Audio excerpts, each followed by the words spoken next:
In San Antonio, we have over 10,000 years of documented history of Aboriginal people being in the area. Hi, I'm Ramon Vasquez. I am an enrolled member of the Coahuiltecan Nation. Spanish records documented over 150 different bands and clans in the missions of San Antonio. They were known as the Pajalate, Pampoa, Tirihai, and each one of the missions had founding American Indian families.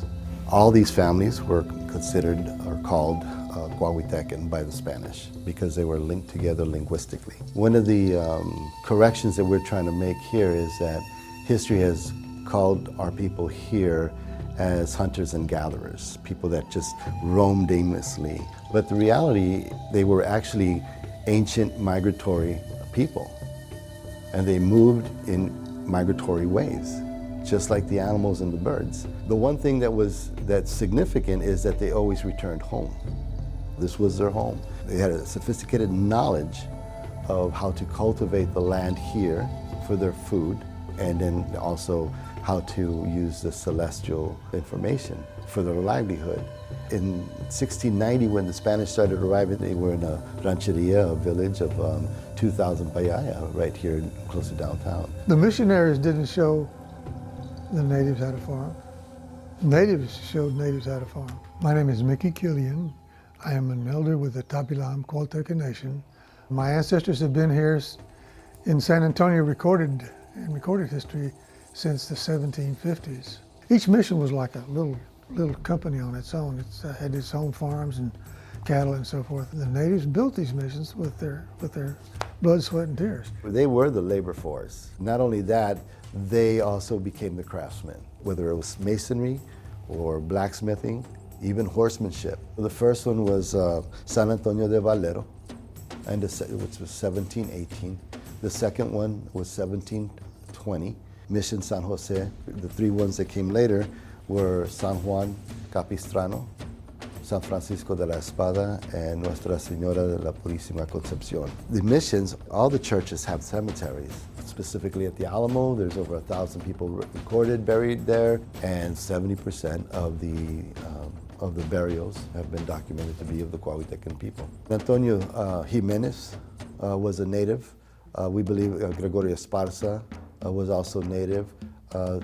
Possibly Toribio Lozoya may have been have native blood as well. They were definitely mission families. What you don't hear about is the battles that led up to the Alamo. There were several battles that led up to it and several contributions that American Indians made. In 1835, in the battle preceding the siege of Béjar that led to the Alamo, 21 American Indian men from Mission San Francisco de la Espada mustered to support James Bowie. The cenotaph itself, it's that big monument in front of the Alamo. It's the tomb of the people that fought there.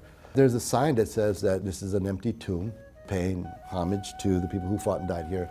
But the ones that are buried here are Mexicans and Indians. Here in San Antonio, we know of the oldest cemetery, Catholic cemetery, the first one, that has the original people of this land buried there, and the original settlers of this land buried there. We do everything we can to deny its existence. These cemeteries have to be protected, they have to be recorded, and that's part of the work that we're trying to do as well. The Spanish effectively eliminated the Indian culture, unfortunately, and the Indian languages.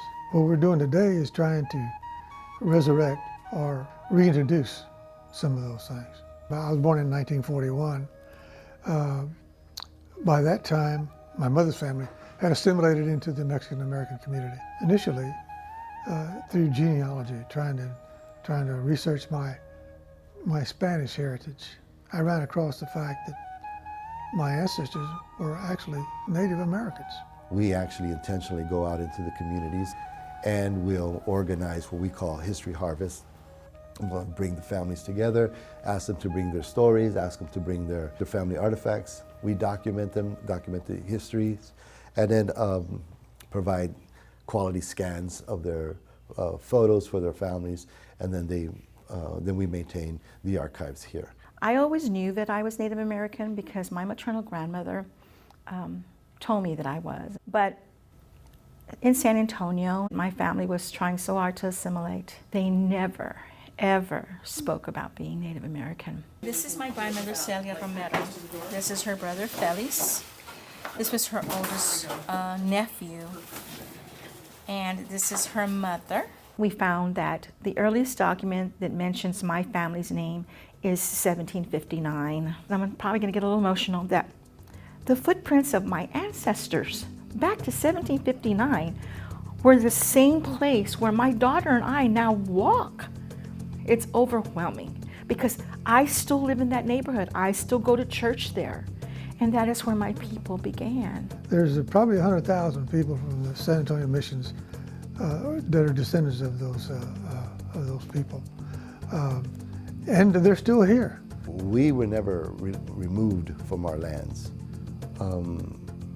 Our families are still walking on the same ground that our ancestors were buried in for thousands of years. For me, it's about knowing who you are and where you came from. Because once you know that, nothing else matters. Our people have contributed and been contributing to this state since the beginning of the first arrival of the first settlers. We've been contributing from the very beginning, and we're still contributing today.